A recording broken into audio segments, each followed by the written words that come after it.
Welcome to the ShockCast. I'm John Little, recording on a nice Tainan evening on Saturday, March 2nd, 2019.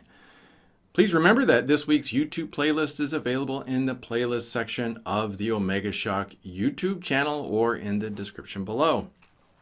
Read my book, Ezekiel's Fire. It's free on ezekielsfire.com, but it won't always be. And before I talk about all the things that we're going to talk about today, I want to tell you that I really hope to be able to tone it down this week. I thought that maybe, just maybe, this week would be a little lighter. Well, it turned out not to be. First, we'll be talking about the need to remember that God is just. And we follow that with some important notes about the changes to Omega Shock and the ShockCast.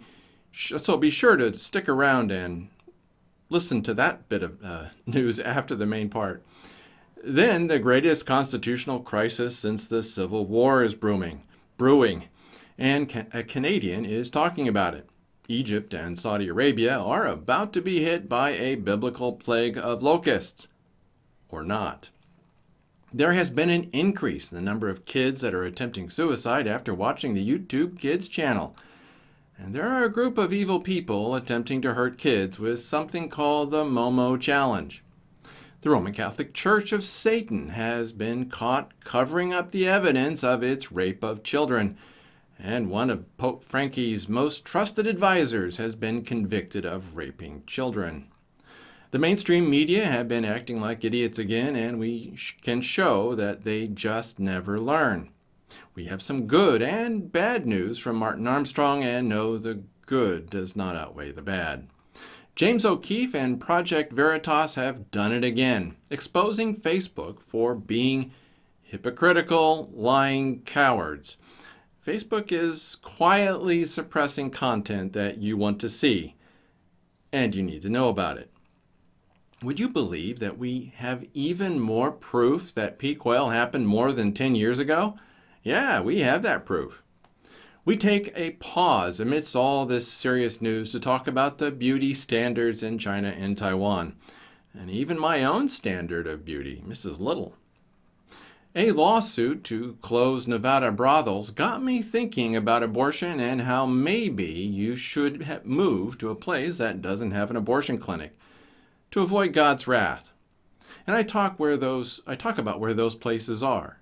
You really do not want to be at ground zero for the wrath of God, and the abuse and murder of children is at the top of God's list of things that make him angry. Then we have hypocrisy, corruption, and downright evil in the U.S. government. And then we talk about a huge threat to Israel's survival. Hezbollah is getting ready to attack and destroy Israel, and they plan to use the evil mainstream media to help win that war. And Israel might need to do something that leads to the fulfillment of the prophecy in Isaiah 17. Now, let's begin today's program. We forgot that God is just. One of the most pernicious movements to sweep the church is the idea that God is a kindly old man who wouldn't hurt a fly and is willing and ready to overlook any and all sin. Along with it came an easy-believism and permission to follow your heart. Truth was optional, and the Old Testament didn't reflect God anymore. What we forgot in the process was that God doesn't change, ever. We forgot that the sins that made him angry 4,000 years ago make him angry today. We forgot that God is just. One of my favorite quotes from Thomas Jefferson is this one. Quote, "I tremble for my country when I reflect that God is just, that his justice cannot sleep forever." Close quote. It's Thomas Jefferson, and that comment was written in the context of slavery. But it is no less true about every other thing, and America paid a terrible price for enslaving those with a different skin color. Unfortunately, Jefferson was right to worry. The injustice of slavery had been ignored in the founding of America, and the price of that evil was the loss of 700,000 men and women. The rich plantation owners refused to give up their slaves and were willing to throw America to the wolves rather than diminish their profits. And please, Spare me the diatribe about how the South was unjustly persecuted by the North. I've seen that threadbare evidence. Such revisionist history is nauseating. Wealthy plantation owners refused to free their slaves. They had their chance, and they thought that they could get away with it. They lost, and too many good men died for that greed. The American Civil War was a judgment from God. We allowed it to happen, and we richly deserved the price that we paid to fix the evil that we allowed. But I need to stop here about the Civil War before I start foaming at the mouth, because there is something more important to speak of. We now stand at the precipice of yet another judgment from God. The evils that we have committed are numerous and atrocious, and God uses nations and peoples to judge the sins of those who refuse to repent. The northern tribes of Israel were sent into captivity by the Assyrians. The rest of Israel were taken captive by the Babylonians. Will this be the fate of America? Well, you will notice that the Hittites were completely eradicated from the earth. In fact, they were destroyed so thoroughly that archaeologists thought that they were a myth. And God told Israel to destroy every last bit of what was once Amalek. However, God sometimes uses natural forces to judge people. Sodom and Gomorrah come to mind.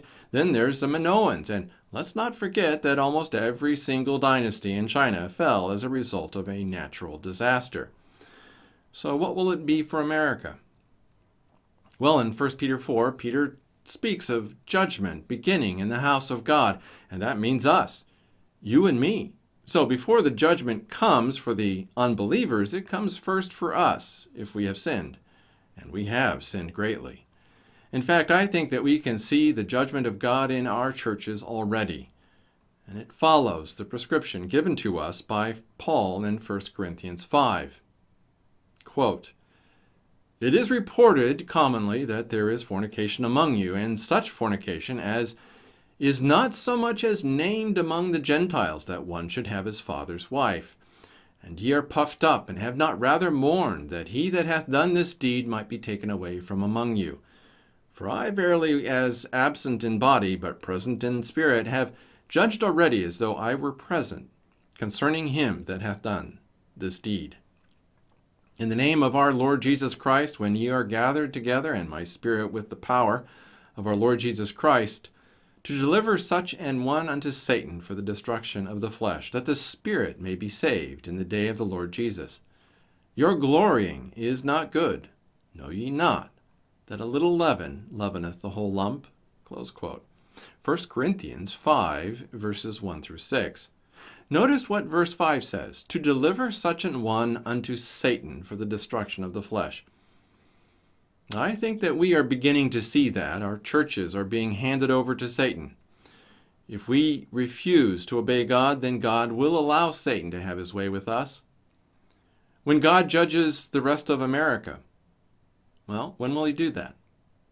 The answer is soon. We are already seeing the cracks form in the foundations of our civilization, and it's only a matter of time before those cracks lead to a complete collapse of what we thought was permanent.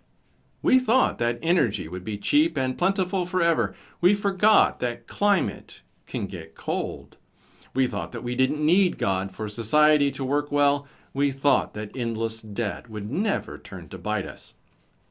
We didn't realize that we were repeating all the same mistakes that led to previous disasters. We were expecting different results, and that was insane. We forgot that God is just and that his justice cannot sleep forever. Now for some important notes, and yes, really, hopefully these changes and plans to change will help us get the message out. First, I have been making changes. Yep, you heard that right, and I will keep doing that until things start to work better. One of them is a new CAPTCHA. You can't see it, but it's there on the website. Hopefully it will work better than the previous 3 or 4, and your ability to leave comments will be easier and better. Second, I am, Lord willing, going to continue putting up ShockCast shorts during the week. I started doing that on Wednesday, and these will be short segments extracted from the main ShockCast. Please share these if you thought that they were or are helpful. Third, I'm planning on moving out into more social media. I don't really want to do that, but the need is urgent. Yes, Twitter and Facebook are vile, but that's what people use. And since there's a limit to how much one person can do, I just don't have the time to do much more than that. But let me know what you use in the comment section below. I will do my best to check those out. Fourth, some of you are not getting the shock letter on Friday. That is not good. It might be due to the fact that the email on Friday is so large and that there are so many links in it.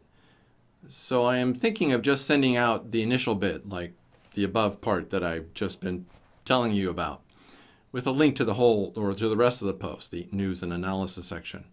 What do you think? Fifth, and well, I'd better hold off on that one. 4 notes are enough already. So now we get to the news and analysis from this past week. However, before going on, take a moment to click the subscribe button below and hit the bell to be notified when the next ShockCast happens. Those of you listening via MP3, make sure that you are subscribed to the Shock Letter at theshockletter.com. The ShockCast is just a fraction of what is in the Shock Letter that goes out every Friday for absolutely free. And unsubscribing is easy, and I will never share your email. Ever. Again, read my book, Ezekiel's Fire. For now, it's free, and it's free because I want to help save your life, and you can find it at ezekielsfire.com. Please, read that book. I want you to survive what is coming.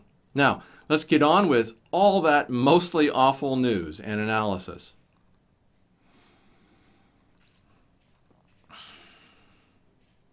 As a student of history, I do not recall anything so awful as what we are seeing today. And it's ironic that this was described so well by a Canadian in a piece titled "The Greatest Constitutional Crisis Since the Civil War" on a website called American Greatness. Conrad Black, a Canadian, has written an excellent and scathing attack upon the corruption surrounding the unending war against Donald Trump and his presidency. It summarizes everything that we know up to this moment, and it will leave you outraged and disgusted with the American political system, the American media, and the deep state.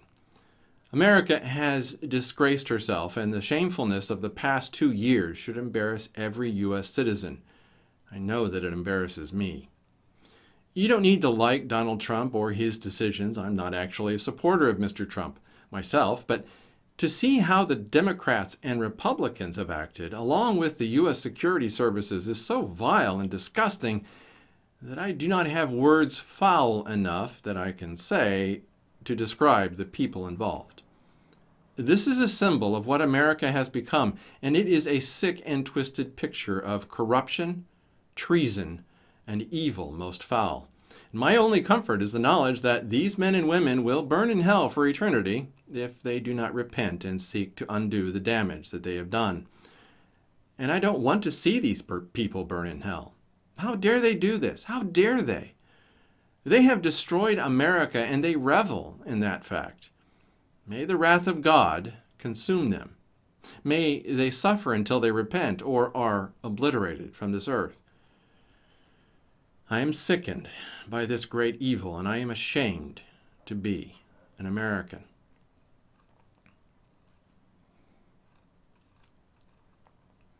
Have you heard of locusts? Well, these are bad, and the Standard, the newspaper called the Standard, says that Egypt is about to be hit by a biblical plague of locusts. There are people getting just a little too hysterical over this. I was in Israel the last time that a locust swarm this big swept out of Africa and Arabia, and it was dealt with rather quickly. Israel knocked down several swarms in the Negev via aerial spraying. However, there are 2 important things to watch for this time.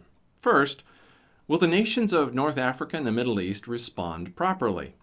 And do they have the resources to respond properly?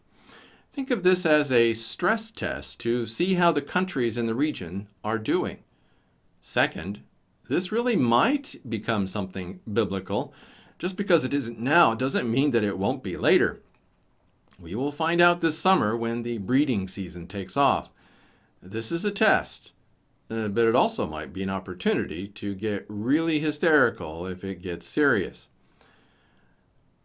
Unfortunately, the Jerusalem Post points out that the hysterical people might actually be right in its article titled, "Speak of the Bible, Locust Swarms Imminent in Egypt, Saudi Arabia," and this is from their Middle East section. Again, I saw the story about these locusts a lot earlier than this one, and it has added a lot of detail that the first one was missing. The point is that this is bad, very bad. We're talking about the possibility of mass starvation here, depending on where the winds blow these locusts. And part of the reason for all of this, well, no, the reason for all of this is a shift in rain patterns. Incredibly unusual rains in the desert caused it to bloom, and with it, the desert locust population exploded. And they are saying that they need to kill off these swarms before this summer, or the devastation will be apocalyptic. Of course, it is the apocalypse, meaning Revelation, the one written by John. This looks a lot like the ride of the four horsemen, and millions, even billions, could die.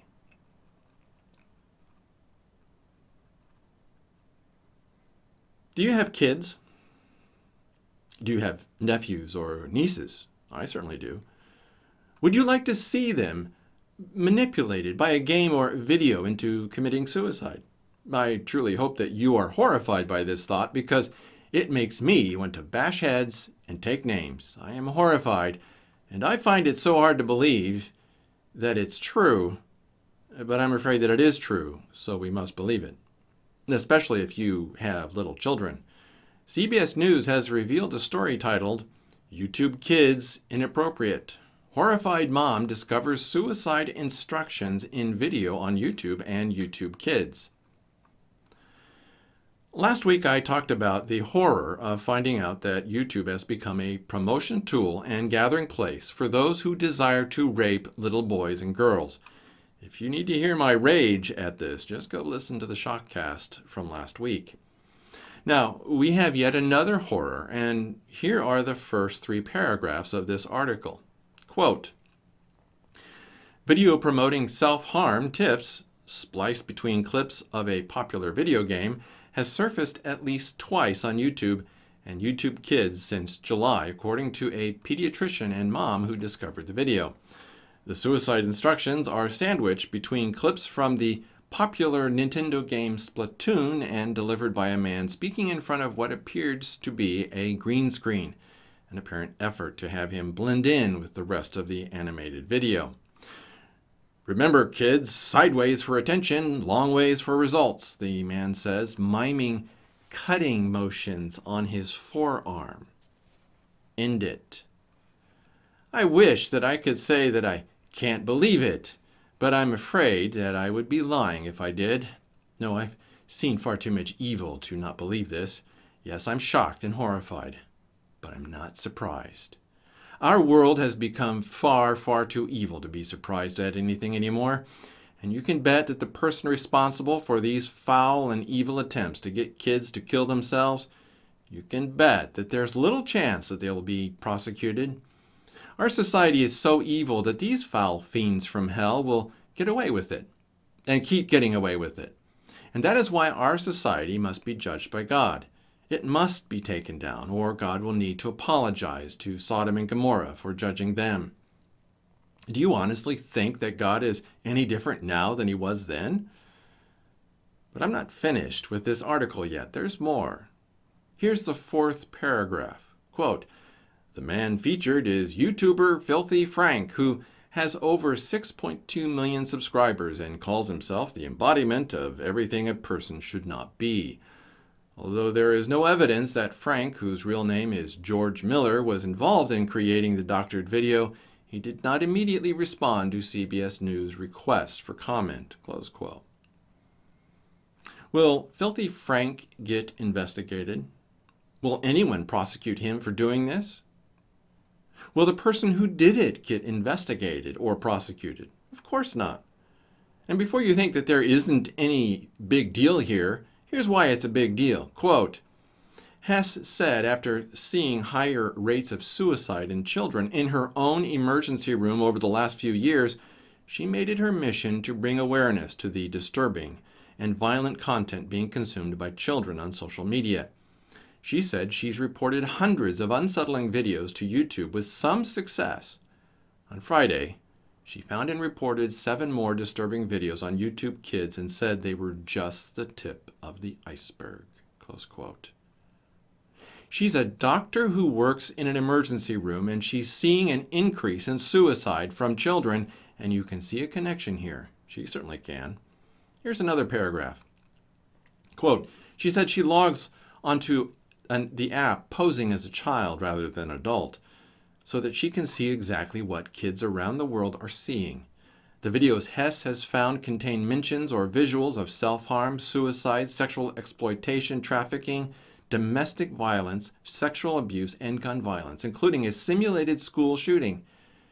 She said many of the kids she treats in the ER list videos on YouTube as a method used to learn destructive behavior and self-harm techniques. Close quote. YouTube will take these videos down, but will they alert law enforcement? Will these evil people face prosecution? Will these people go to jail? Of course not. I'm sorry, but all of this is my red line.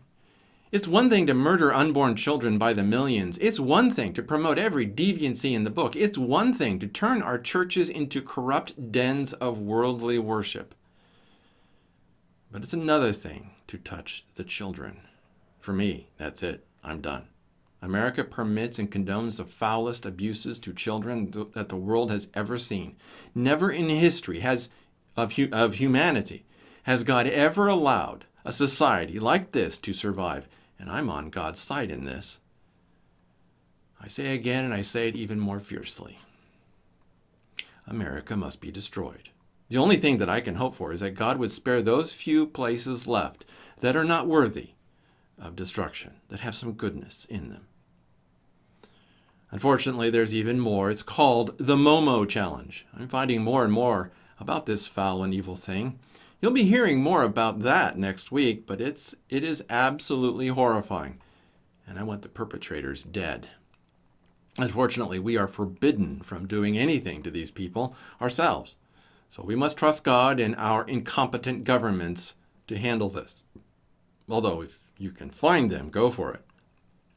I mean, just find them and report them. Parents, please, please, please be careful out there. There are evil men and women who wish to destroy your children, and they have the tools and resources to do that if you aren't watching your kids carefully.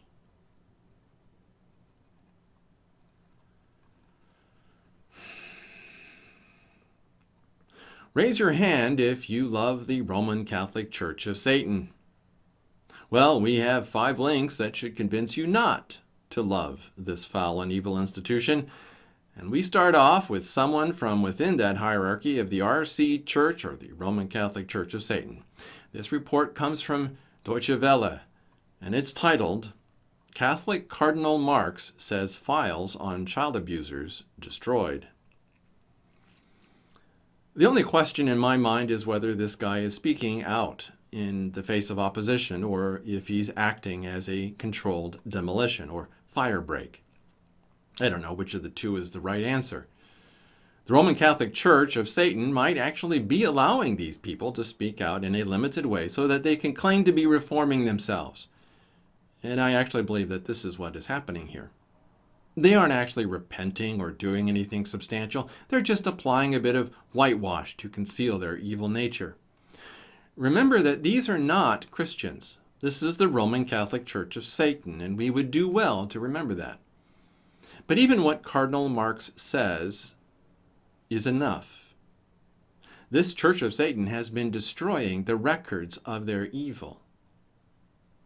Then NPR reports that Pope calls for all-out battle on clergy sex abuse with few specifics. You mean that Pope Frankie of the Roman Catholic Church of Satan has just now decided to wage this all-out battle as if he just now is learning about all this? Really, Frankie, really? Do they think that we're idiots? Morons? If he had said this before we started finding out about this, we might have believed him, but no, not now. This Pope is just as evil as all the others. All of them. and they're going to burn in hell. And then there's more, with a piece titled Revelations of Catholic Priest Sexual Abuse in New York About to Multiply. On the one hand, I cheer at the thought that the Roman Catholic Church of Satan is being brought to justice. On the other hand, now that these victims are able to be heard because they were silenced for all these decades, I want to destroy these Satanists even more. The Roman Catholic Church of Satan is guilty of so many crimes that it would be impossible to read out their rap sheet. It would take years to read out if I started now and spoke quickly. The murders and rapes that this foul organization has committed is truly incredible, and the hypocrisy with which they have committed their crimes is utterly amazing. Truly, they are the Roman Catholic Church of Satan, and articles like this, just from New York. Remember, this is just from New York. Articles like this demonstrate their Satanism all too well. And then CNN, of all places, gives us Cardinal George Pell, Vatican treasurer, found guilty of child sex charges, lifted court order reveals. Finally, a bit of justice, just a teeny tiny bit.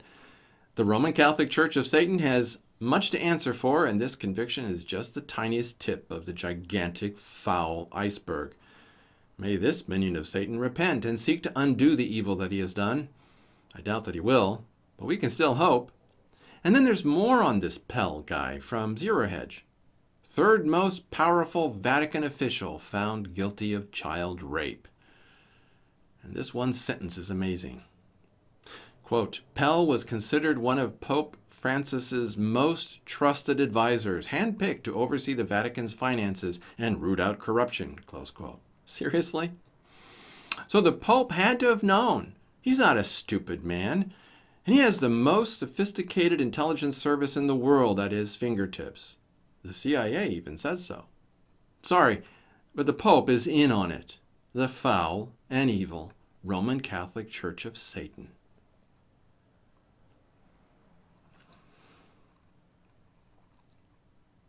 Ah yes, the media. We in America like to call it the fourth estate, a key part of how our society works, but the mainstream media don't work, and they are destroying themselves and us. And there are 7 ugly reasons about the media from Jussie Smollett's debacle. It's from a site called Newsbusters. Here are the 7 ugly lessons. 1, the media will never ever learn. We know that one. 2, celebrities won't apologize, and here's why. 3, the Roseanne standard won't apply. 4, Trump derangement syndrome is very real.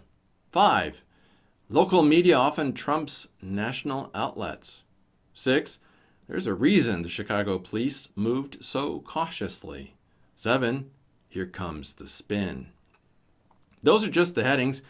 You'll need to read the article to get the detail, but there's an even bigger reason, and it's one that everyone needs to understand and pay attention to.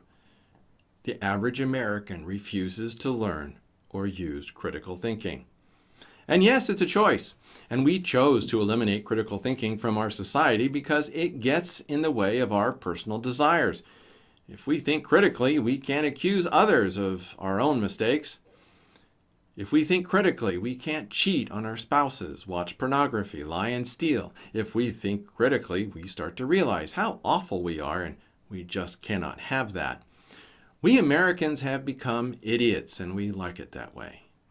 And we talk about more of this in an article from Peak Prosperity called We're Living in the Groundhog Show. What would you say if you found out that you were living in a combination of the movies Groundhog Day and The Truman Show? Would you call it the Groundhog Show? Truman Day?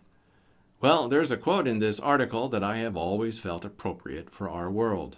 Quote, it's difficult to get a man to understand something when his salary depends upon him not understanding it. Close quote. From Upton Sinclair. Our world is full of people whose salary depends upon them not understanding reality. Or, as my favorite journalist, John Swinton, once said, quote, There is no such thing in America as an independent press, unless it is out in country towns. You are all slaves. You know it, and I know it. There's not one of you who dares to express an honest opinion. If you express it, you would know beforehand that it would never appear in print. I am paid $150 for keeping honest opinion out of the paper I am connected with. Others of you are paid similar salaries for doing similar things. If I should allow honest opinion to be printed in one issue of my paper, I would be like Othello. Before 24 hours, my occupation would be gone. The man who would be so foolish as to write honest opinions would be out on the street hunting for another job. The business of a New York journalist is to distort the truth, to lie outright, to pervert, to vilify, to fawn at the feet of mammon, and to sell his country and his race for his daily bread. Or for what is about the same, his salary. You know this, and I know it. And what foolery to be toasting an independent press. We are the tools and vassals of rich men behind the scenes. We are jumping jacks.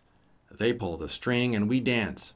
Our time, our talents, our lives, our possibilities are all the property of other men. We are intellectual prostitutes. Close quote.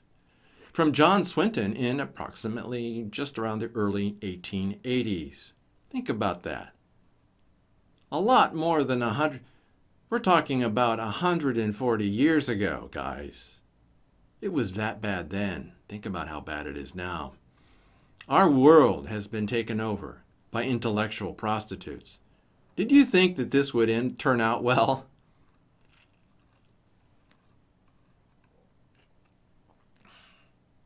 Let's prove that what we are saying about the mainstream media and social media are all true.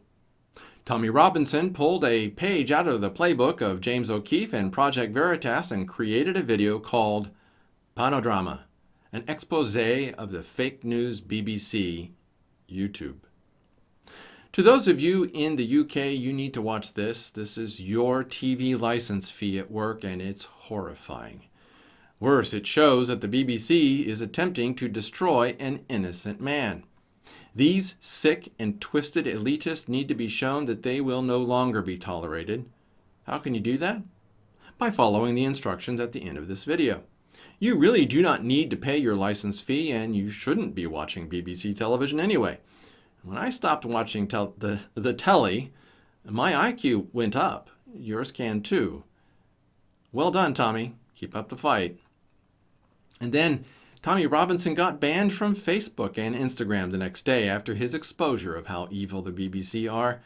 And it's more than just about Tommy Robinson, social media, and the BBC.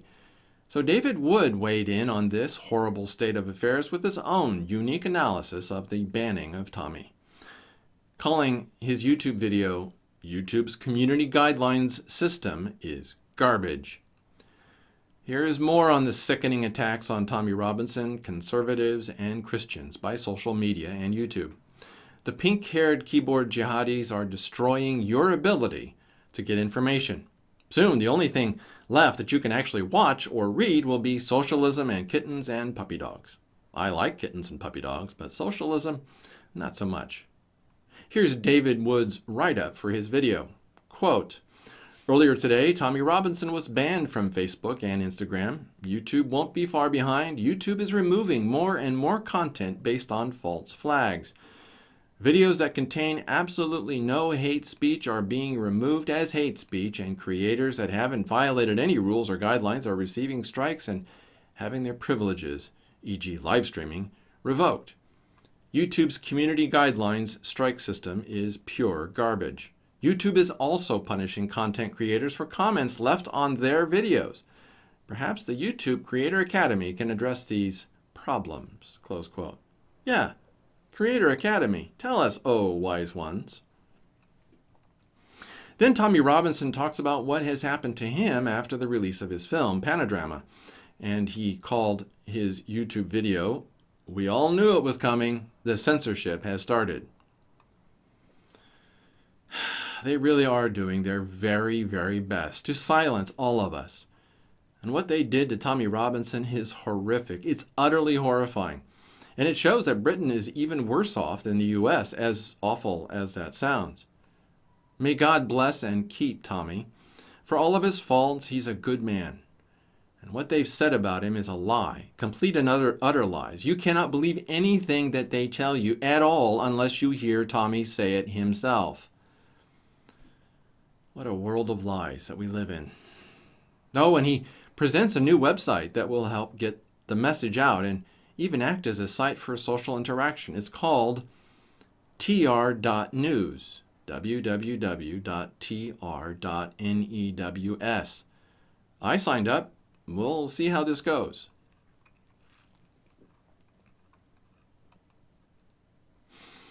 Now that Facebook has reared its ugly head and banned Tommy Robinson, Alex Jones, and anyone that looks cross-eyed at them, Project Veritas took the opportunity to release some videos about the deeply underhanded and corrupt activities within Facebook to deny you information. And James O'Keefe and Project Veritas titled their piece, Facebook Insider Leaks Docs Explains Deboosting, Troll Report, and Political Targeting in Video Interview. After I was done reading through that article, I sat staring at it for a while because I wasn't sure what to say. The article itself is horrifying and shows just how vile Facebook is.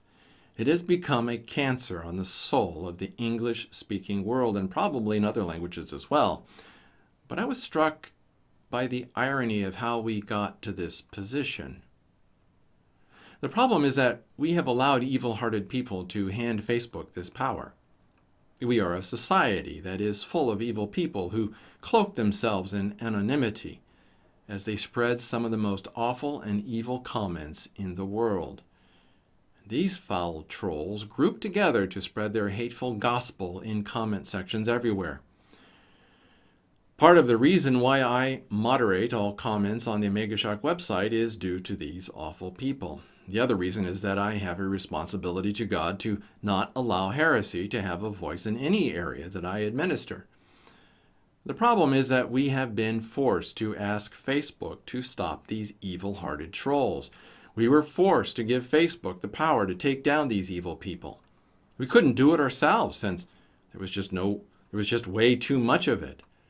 And yes, there are those among us who need protection. Not everyone is as strong as you and me. The trolls among us love to prey upon the weak. They get a thrill out of terrorizing and crushing those who are vulnerable. And such evil should not ever be allowed. Ever.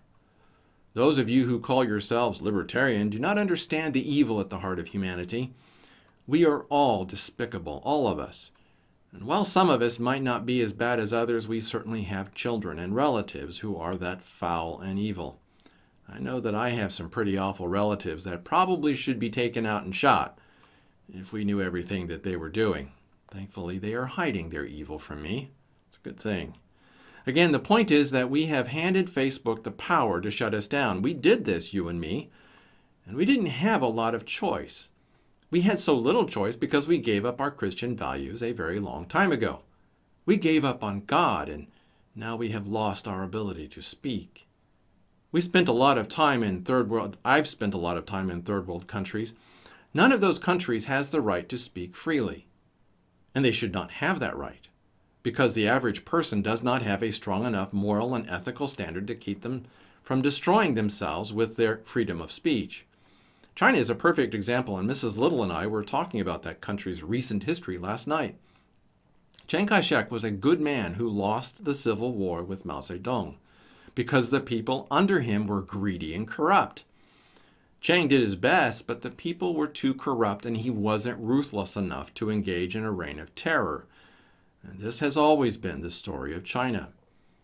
It was not until I married my lovely wife that I learned the blood-soaked history of China.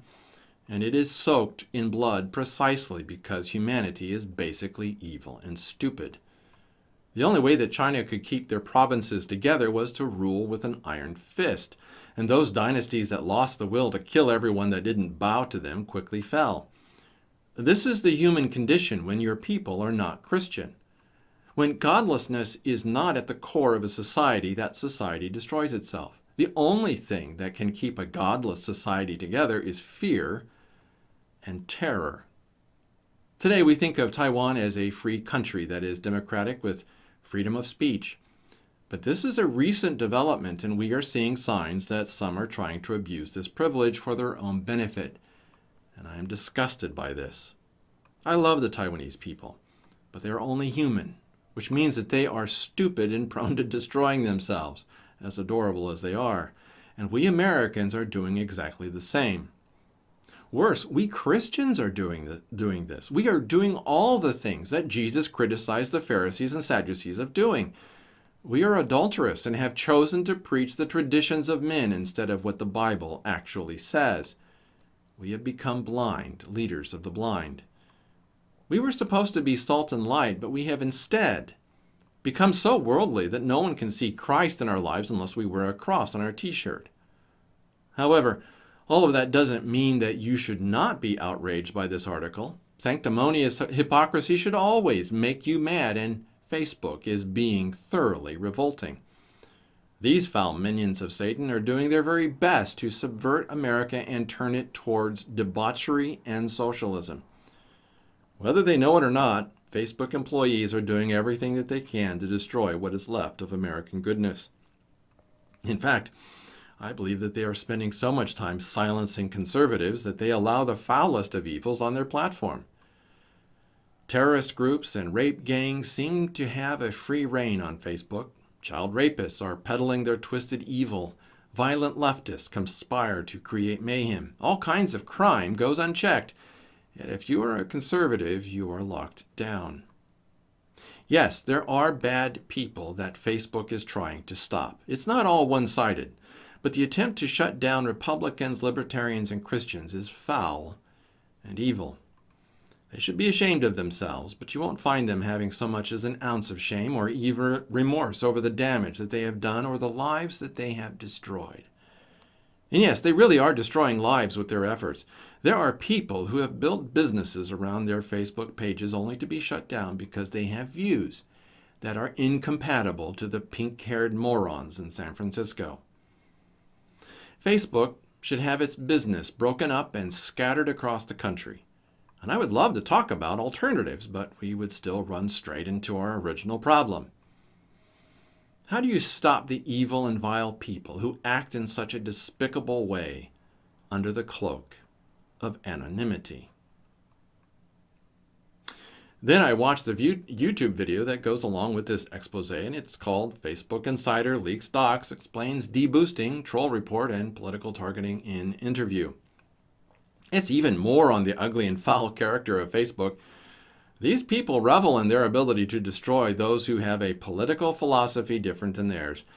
As I said before, these are people who are doing their best to strike at the heart of what is left of any goodness in America. They wish to tear you down, and that is their goal. That is their desire. That is what they are working night and day to do, and if these weren't the last days, I would not understand any of this. But even then, I'm still amazed. Those who are evil have always wanted those who are good to die. And for thousands of years, they have hunted us down and murdered us in the most foul ways imaginable. But we still survived and thrived. They will kill us. We will not win the battle that they are fighting. But we do not fight with their weapons. And to those who wish to fight fire with fire, you condemn yourself in the eyes of God. Fighting fire with fire is nowhere in the Bible, and you sin against God if you do so. We cannot stop the coming of the Antichrist. It cannot be done. The door is already open, and our sin was what opened it. I'm saying this as much to myself as to you. We will not win this skirmish. They will triumph in what they attempt to do. They will corrupt and destroy America. And as much as I despise this, I must accept it. We sinned against God, and He has opened the way for the coming of the Antichrist. It is already done. The question is, what do we do about this?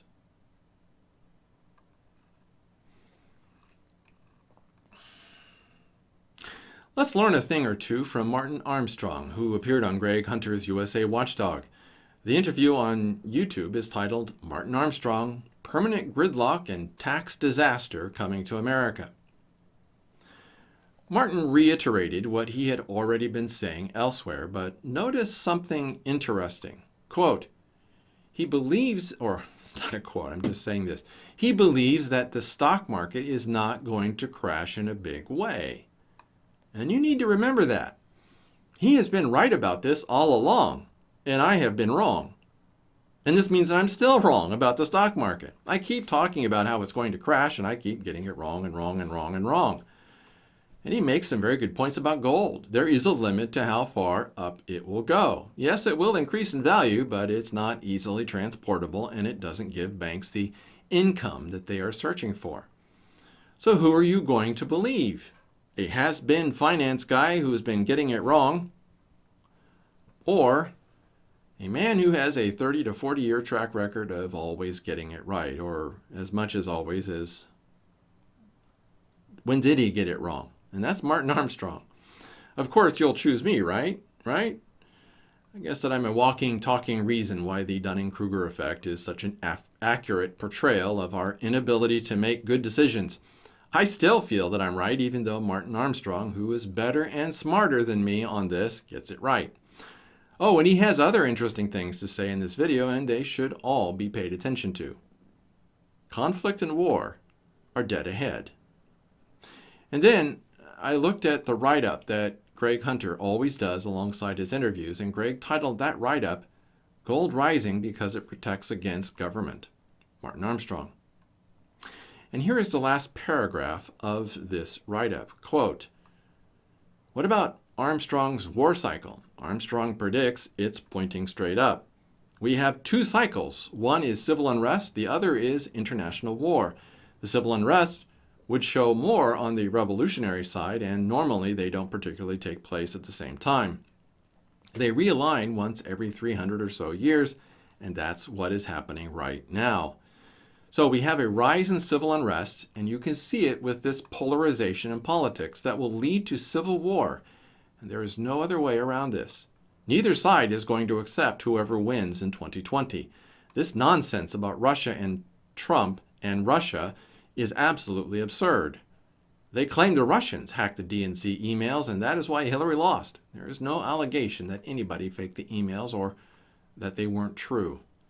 Over 70% of Democrats think that Russia is the enemy. You create that kind of sentiment, and that is what leads to war. Close quote. Let me repeat that last sentence.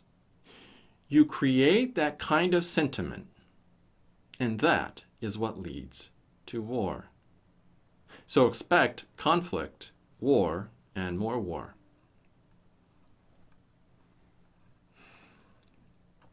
Are you ready for some proof that peak oil has already happened?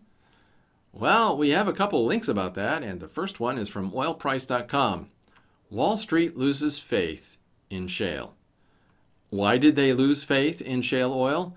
Because they discovered that it doesn't make any sense. We knew this decades ago, but the morons still threw money at this, and now after all that money thrown at a business that cannot make money, they're finally waking up.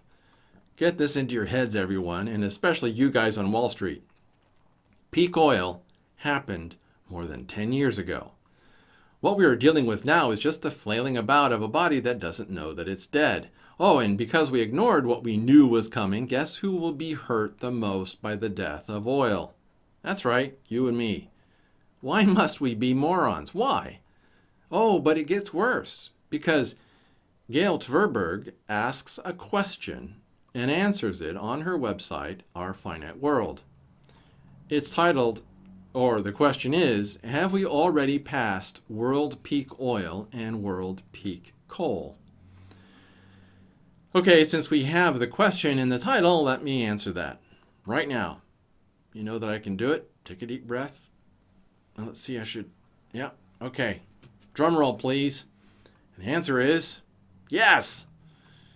And you are not surprised if you're a long-time reader or listener. If you are surprised, you need to look at the details in this article. And there's an interesting problem with coal. The BTU, or British Thermal Units, average found in coal ore is falling. So we really are hitting the peak in coal, not just in amount, but in the quality of energy in that coal. Everyone, please, please, please understand the significance of this. We're talking about a civilization-destroying event, and people will be desperate for anything, anyone, to save them from what will happen to our world when people find out and wake up to this. Okay, let's take a bit of a break with a somewhat cheeky video from two expats who married two beautiful Chinese girls. And they ask a question that actually has some interesting implications, and a question that is rather personal to yours truly. Why do foreigners date ugly Chinese women? And it's a YouTube video. Okay, this is an interesting look at how people perceive attractiveness. What these two guys talk about is real, both in China and Taiwan. In fact, it's probably more true in Taiwan. I think that the Taiwanese like foreigners more than the mainland Chinese do, but I don't have a lot of experience in the mainland China. If you like being stared at, come to Taiwan or China. If you don't, stay away. And I find it ironic that foreigners have to work so hard to avoid staring at each other too, since there are so few of us. Oh, and here in Taiwan, foreigners don't talk to each other, at least in public. I find that amusing, so I deliberately break this unspoken rule. I like to sidle up to a foreigner and say in a low voice that we aren't allowed to talk to each other in public. I almost always get a laugh, but not always. There are lots of unhappy expats out there without a shred of humor. Poor guys. Anyway, this video is interesting, even though it's a little shallow at times. After all, these guys aren't Christians. Oh, and as for me, I've been in Taiwan for 9 years. The expats in the video that we're talking about, they aren't so blown away, but I'm still blown away. The women are almost all beautiful, at least here in Taiwan. I've yet to become as jaded as those two. Of course, I'm also a lot older. I'm at that protective, crazy uncle stage where every young woman is like an adorable niece, and the definition of young is a lot older than it used to be. And my wife, Mrs. Little is Taiwanese, and the most beautiful and awesome woman on the planet. No one comes close. Do you wish to flee the wrath of God? It's coming, and you do not want to be at ground zero when he judges a place for all the evil that they have done. And I'm afraid that one of the very big evils on America's list of evils is abortion. Judgment is coming, and I don't want any of you in the blast zone. So where do you relocate? Where is a good place to go? I'm glad that you asked that, but let's start with an article that set me off. It's titled, Lawsuit Seeks to Close Nevada Brothels, from Las Vegas Review-Journal. And I say good for who? For who? For her. I love my gaffes. I say go get him. But notice that the vast, vast majority of the readers of this article are against making prostitution criminal. As of this writing and my speaking, 78% want prostitution to remain legal in Nevada. 22% want prostitution to be illegal in Nevada. Oh yeah, a nice slice of America. Of course, yes, I know, it is Nevada, but still, I'm not sure how to prepare for the moment when God's wrath falls upon America. Of course, I'm here in Taiwan. You guys are on your own. But I suspect that you should stay away from Nevada and any place that has lots of abortion clinics. Remember that article about abortion deserts? Let's see if I can find that again. Well, I'm not sure if this is the one that I remember reading, but this is a good place to start. If you're looking for an abortion desert to live in, and it's titled, Here's How Many Abortion Deserts Exist in America. It's from dailycaller.com, from, it looks like May 15th of 2018. Think about living in one of those abortion deserts, and if you are in the Northeast states with the most abortion clinics per capita, think about getting out. And then, as I pulled on this string, I ran into this article titled, Novel Study Identifies 27 Large U.S. Cities as Abortion Deserts, from some place that's ANSIRH. A novel study? Are they studying novels?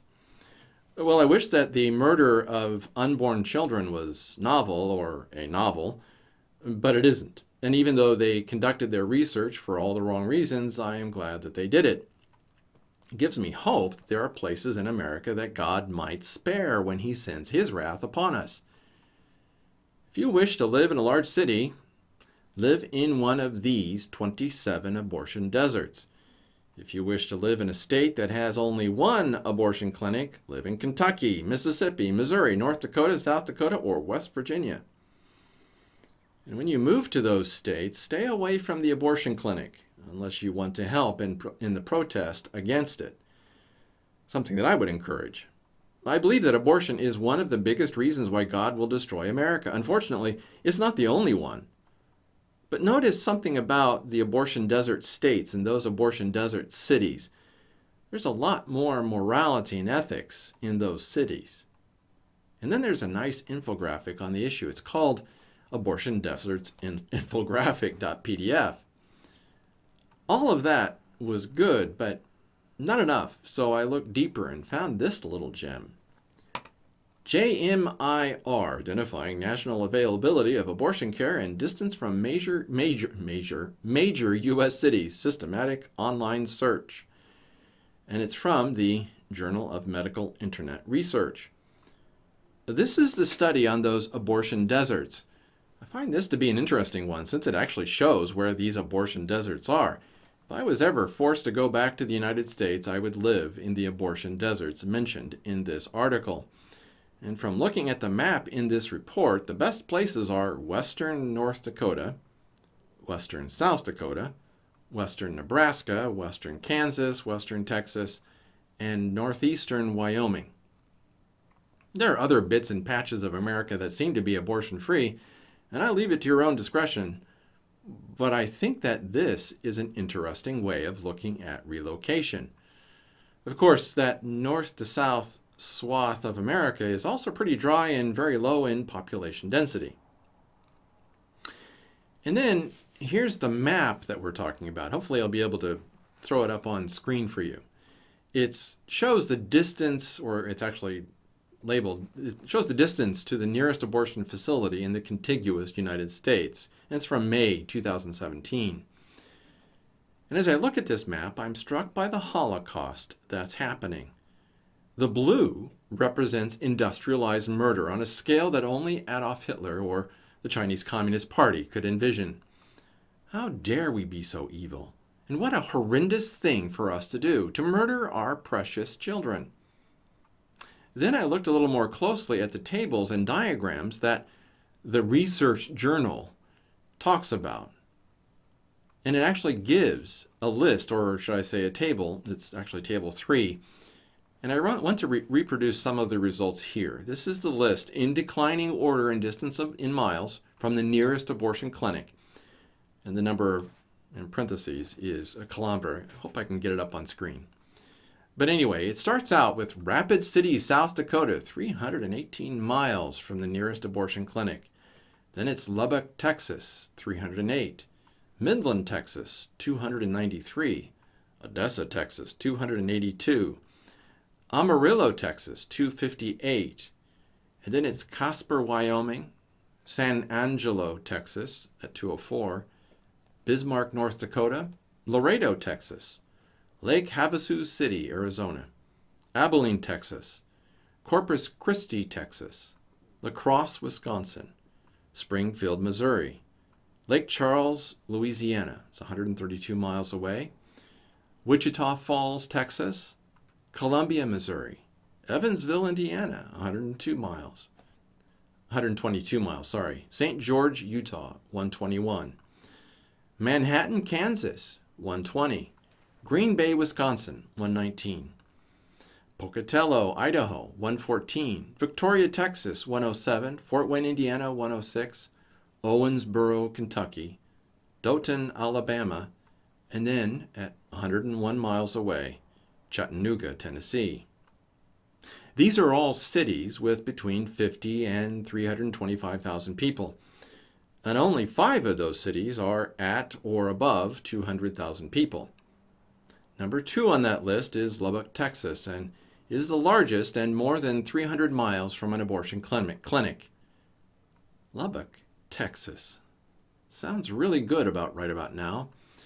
So if you want to live in a moderately sized city that is more than 300 miles from an abortion clinic, Lubbock sounds like a good place to be. I just don't know all that much about that place. Is there anyone from Lubbock that can tell me what that place is like?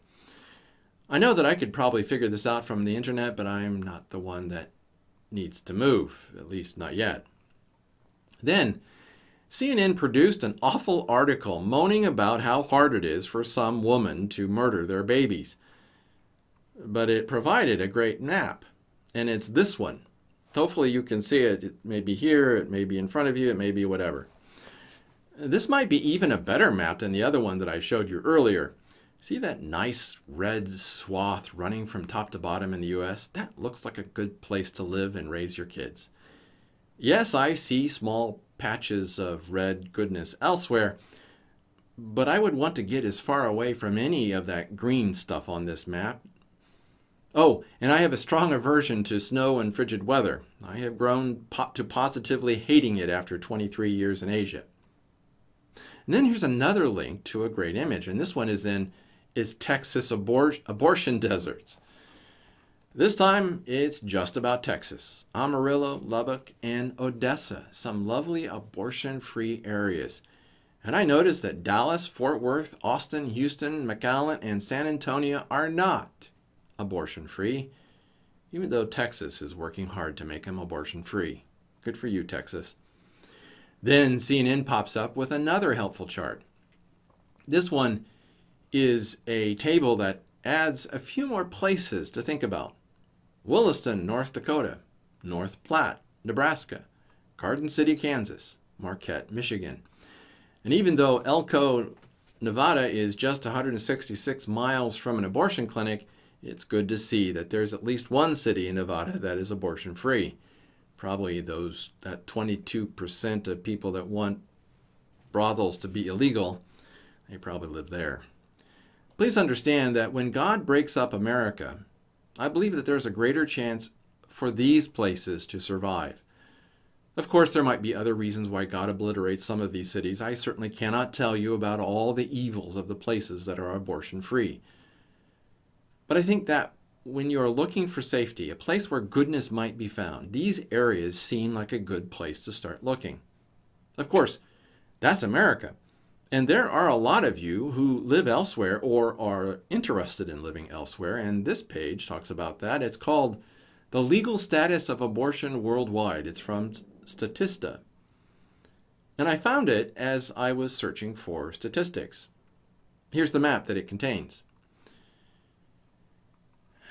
And for those of you who understand geography, better yet, geopolitics, you understand that the countries in red have their own problems. However, there are a few notable countries. Chile, that long, thin strip down the bottom left of South America. Poland, the orange bit in Europe. Philippines, the troubled island southeast of Taiwan. Then there's New Zealand to the east of Australia, even though it has its own problems. Costa Rica. I know that some of you are down there. I've heard good things, and a few bad. There might be other places that I don't know about, and you might have a better idea of these things than I do. And again, I understand that abortion isn't the only issue when it comes to fleeing the wrath of God.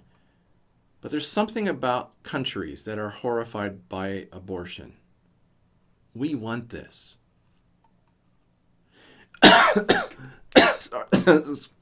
Sorry, got all choked up. Then I saw a horrible statistic in my research on this issue, and it's in this report. Abortion is a common experience for U.S. women despite dramatic declines in rates from the Guttmacher Institute. It says that 1/4 of all women in the U.S. will be murderers, my words, not theirs, by the time that they are 45. Sometimes they will murder unborn babies more than once. And that is a lot of women who are murderers. Think about that. 25% by the time they're 45. In fact, you can look at everybody who's 45 and above. 25% of them are murderers. Now, remember what I said about how God judges a country. Americans have been saber-rattling at Russia for a long time, and it's gotten so bad that they released a map as a warning. I saw it on Zero Hedge, and the article on Zero Hedge is titled, "For now, we're not threatening anyone. Russian TV lists nuclear targets in the U.S." Notice where the best places are if Russia launches nukes at us. Right in the middle of America. That north to south swath is also free of abortion clinics. Will God use Russia to judge America? I don't know. But I know that God will judge America. And he does use countries, other countries, to do his judging.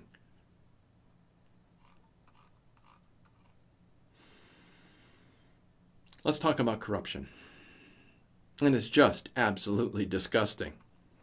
What is going on with Hillary and the corruption that is being revealed in Washington is so huge that I doubt that it is possible to emphasize enough the seriousness of this situation. I believe that these revelations will eventually take down the Republic, that means the United States, and replace the current government with one ruled by the generals. And please do not discount this. Remember that John Adams said about what he said about democracies. They always commit suicide. And that is exactly what America is doing. The first one is not just corrupt, but pathetic. Ocasio-Cortez lashes out after pics surface of her hamburger dinner, slams stalker-ish restaurant photog, the American Mirror. So, occasional Cortex tells us all that we need to become vegetarian to save the planet while she can eat hamburgers. Remember, they are our overlords. They deserve better treatment than you and me. Now, if you read this next one from Politico, be ready to suffer real nausea, because it's bad. It's titled, "This is not a day at the beach. Pelosi tells moderate Dems to stop voting with GOP." What a sick and twisted government. America should be ashamed of the monster they've created. I'm an American. I'm truly embarrassed by what we Americans have done. When you elected your congressman, you thought that you were going to have someone who would vote for the things that he promised to vote for. You were expecting him or her to do what he said. He made promises, and you expected him to deliver on those promises. You also expected him to be honest. You know, do the right thing, tell the truth, have integrity. But no. What you really elected is a monster. You elected someone who fights for his party, who votes for his party. Instead of honesty, integrity, fidelity, and honor, we have the most horrifying group of people in America acting like insane little children as they burn everything down. These foul and evil morons are destroying their own country while they claim to serve it. And I'm not just talking about the Democrats. The Republicans are merely somewhat less bad, only a little. I'm insanely angry at the Republicans, and I had a chance to see how evil they were while I was on the inside of the Republican Party machine in Indianapolis before I left for Israel in 1992. These people care nothing for their country. They only care about power and how they can get more of it. And we were fools to give them the ability.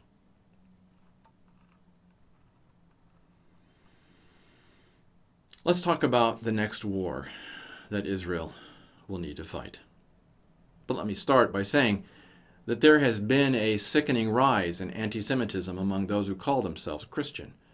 And I use a lowercase c when I refer to these false brethren. I have little hope that I can turn these minions of Satan from their evil path. Salvation and repentance are the work of God. And although I will do my best to serve God in that work, I'm more interested in keeping my brothers and sisters from being tainted by this satanic hatred of the Jews. If you are caught by this hatred, you will suffer. If you are convinced of the need to oppose Israel, you will suffer. If you are turned away from supporting God's work in the land of Israel, you will suffer. So think about what I say about Israel as my attempt to help you avoid the traps of Satan that he has laid in your path. God is at work among the Jewish people and with the Jewish people. He is at work in the land of Israel, turning the Jewish people from their idols and towards the true God of Abraham. And I was in Israel for 15 years and saw all of that with my own eyes. When I say the God, true God of Abraham, I'm talking about Jesus Christ, guys. I'm not talking about some separate Messiah. We're talking Israelis becoming Christians. And my goal is that you would be greatly blessed. But you cannot be blessed if you oppose God. Psalm 122:6 says, "Pray for the peace of Jerusalem. They shall prosper that love thee." May you prosper, and may you understand how important the land of Israel is in these last days. Now let's talk about that next awful war that is coming. It's an article from The Hill, and it's titled, "Hezbollah's Tunnels Offer Sneak Peek at Looming Major Conflict with Israel." I was surprised by how intelligent this article was until I looked at who was writing it. 3 retired military officers, 2 lieutenant generals and a lieutenant colonel. And because they are ex-military, they get it. And it is depressing to see how few really do. And these guys have done so well in their analysis that I'm going to shamelessly steal from their excellent article. Quote, "The tunnels are integral to this new threat. Built in violation of UN Security Council Resolution 1701 prohibiting Hezbollah's rearmament in this area, they are reportedly wide enough to move heavy military equipment and large troop units. Yet even in the unlikely event Israel locates every tunnel, 5 have been uncovered so far, Hezbollah will still use the terrain and towns of southern Lebanon to complicate Israeli counterattacks and maximize civilian casualties. Hezbollah is under no illusion such tactics will produce anything close to decisive military victory. Instead, these raids will target Israeli civilian communities where Hezbollah will seek to inflict as many casualties, take as many hostages, and cause as much destruction as possible before ultimately being annihilated or withdrawing. By inflicting significant casualties and planting its flag on Israeli territory, even briefly, Hezbollah will burnish its credentials as the only force capable of standing up to Israel. This also will compel Israeli leadership to respond forcefully in self-defense. When Israel responds, Hezbollah will exploit Lebanese civilian suffering, brought about primarily by its own illicit tactics of using these civilians to shield military assets to delegitimize Israel's self-defense. Close quote. Sounds like Hamas, guys. Right?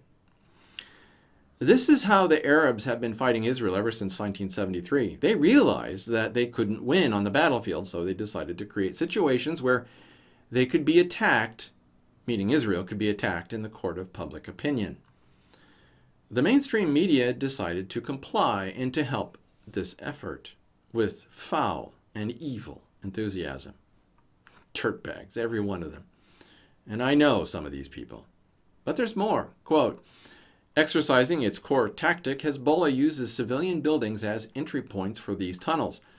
Far more pervasively, it emplaces military assets in civilian buildings and densely populated villages, knowing full well the IDF will be compelled to eliminate these capabilities, most notably firing positions, missile and rocket stockpiles, and infiltration routes. And the IDF will have to do so rapidly. Preventing Hezbollah from devastating Israel's military bases, critical infrastructure, and cities. Hezbollah is banking on predictable condemnation falling on Israel for the inevitable collateral damage and civilian suffering resulting from such military action. But the true irony is that the IDF will make all possible efforts to mitigate risks to the same Lebanese civilians being exploited by Hezbollah. Its operations will be guided by international law, even as Hezbollah deliberately violates those same obligations." Close quote. You didn't need to be ex-military to figure this out, but I guess that if you are an American and have never lived in Israel, you probably need to be. I just do not understand the inability that we all have to see the truth of something like this. Yes, part of the problem is due to the fact that newspapers and television shows have been lying to us. But still, you would think that people could see through the lies. These military guys then say this, quote, "Hezbollah's strategy relies on exploiting widespread misunderstanding of the law of armed conflict, chiefly the prevalent but erroneous assumption that the army blowing something up must bear all responsibility for the ensuing suffering. In reality, as will most certainly be the case, With Hezbollah, those who expose civilians to mortal risk by attempting to shield behind them are truly responsible for the consequences. Exploiting this misunderstanding worked for Hezbollah in 2006, just as Hamas, ISIS, and others regularly find success with such approaches against armed forces that try often in vain to avoid civilian casualties. Close quote. Did you know that the Israeli military employs a massive group of Arabic speakers that they use to call civilian targets that they need to destroy? That's right. When Hezbollah or Hamas put ammunition stockpiles underneath a hospital or apartment building, those stockpiles must be destroyed, because every one of those bullets and bombs means an Israeli killed. Yet Israel does its best to keep from killing civilians, so they call up the targets and tell them to evacuate. What other country in the world does that? No one, except Israel. It is sickening to see how unwilling the world is to see the truth. Now, let's take this analysis one step further by telling you that the IDF, the Israel Defense Forces, knows what these ex-military people are saying. They get it, and they got it a long time ago, so you can bet that they have a strategy to deal with it. What do you think that strategy is? Well, they haven't told us, and they aren't going to, but if Hezbollah makes it too hard to attack their military infrastructure, Israel will need to look for easier targets. In fact, Israel will need to target those who are supporting Hezbollah and giving them their orders. Who gives Hezbollah their orders? Iran.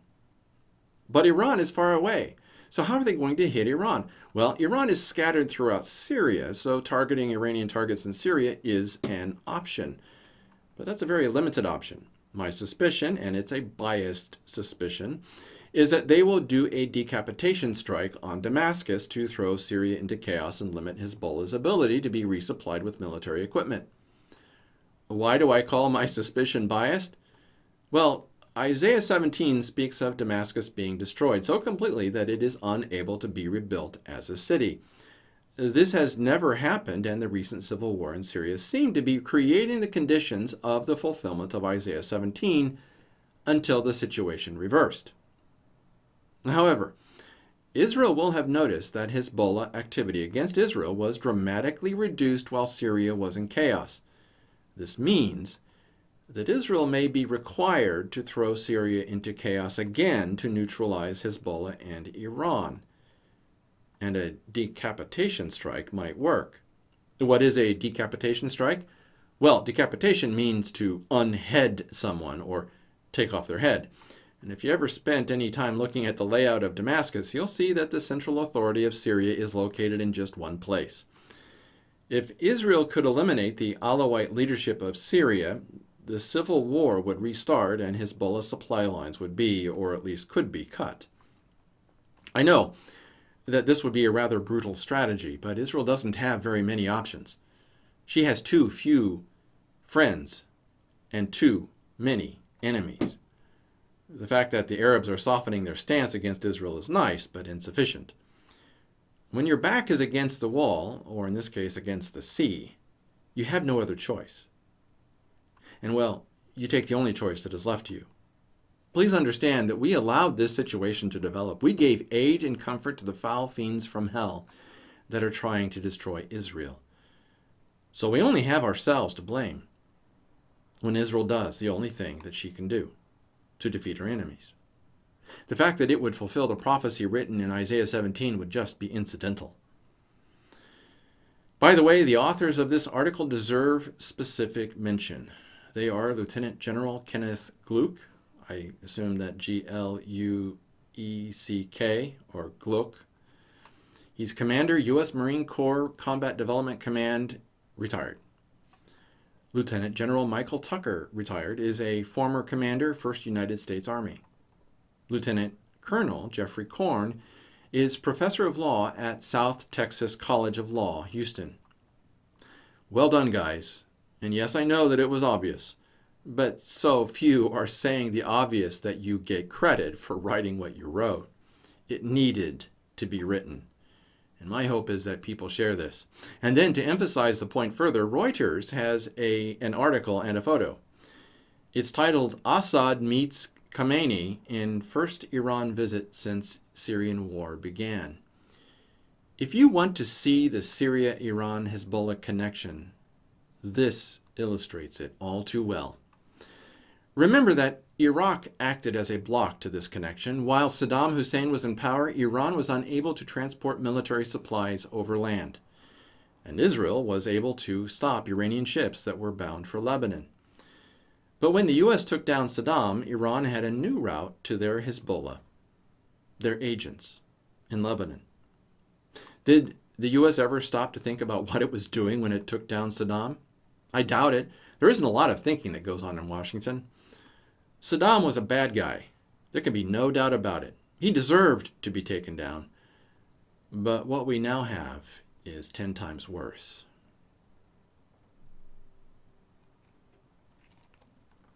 Well, that's it for this week's ShockCast. I really hope that you'll be ready for what is coming. A prudent man foreseeth the evil and hideth himself, but the simple pass on and are punished. Proverbs 22:3. Again, make sure that you are subscribed to the Shock Letter at theshockletter.com. For those of you on YouTube, hit that subscribe button and click the bell to get notifications. And if you like this video, give it a thumbs up. All of that helps you and me get the message out.